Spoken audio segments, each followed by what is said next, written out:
नमस्कार दोस्तों, भारत का चंद्रयान 3 आज इतिहास रचने के बेहद करीब है। जिस पल का इंतज़ार कई दिनों से था, अब आखिरकार उसका वक्त आ गया है। चंद्रयान 3 पहली बार चांद के दक्षिण ध्रुव पर लैंड करने वाला है। ये चांद का वो हिस्सा है जिसे दुनिया के कई देश एक्सप्लोर करना चाहते हैं। रूस का लूना 25 तो ये करते करते फेल भी हो चुका है।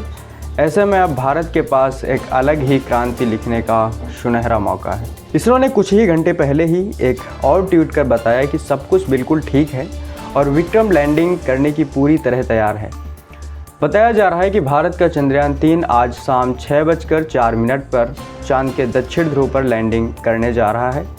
अब यहाँ से समझना ज़रूरी है कि चंद्रयान कोई एक झटके में पलक झपकते ही कोई लैंडिंग नहीं करने वाला है। वो तो कछुए की चाल से धीरे धीरे आगे बढ़ेगा। जितना करीब आता जाएगा, रफ्तार भी उतनी ही कम होती जाएगी। अब यही इसरो ने रूस के लूना 25 से सबक लिया है। रूस को इस बात पर बड़ा मान था कि उसका लूना 25 भारत के इसरो से पहले चांद पर पहुंच गया, लेकिन उसका ये गुमान ही उसे ले डूबा और ओवर स्पीडिंग की वजह से उसका लूना गलत ऑर्बिट में दाखिल हुआ और फिर चांद पर क्रैश कर गया। चंद्रयान 2 भी समय रहते अपनी रफ्तार को कम नहीं कर पाया था और उसकी चांद की सतह पर हार्ड लैंडिंग हुई थी।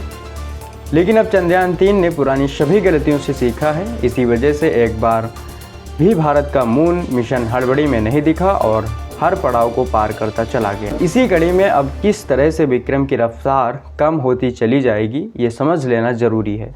असल में आज चंद्रयान 3 अपनी मंजिल 25 किलोमीटर ऊपर से शुरू करेगा। इसके बाद उसे सीधे 7.4 किलोमीटर की ऊंचाई आना है। इसके बाद वो 6.8 किलोमीटर की दूरी पर आएगा और फिर सबसे आखिर में चांद पर लैंडिंग के दौरान स्पीड 1.68 मीटर प्रति सेकंड रहेगी। कुछ इसी अंदाज में आज इतिहास रचने की तैयारी है।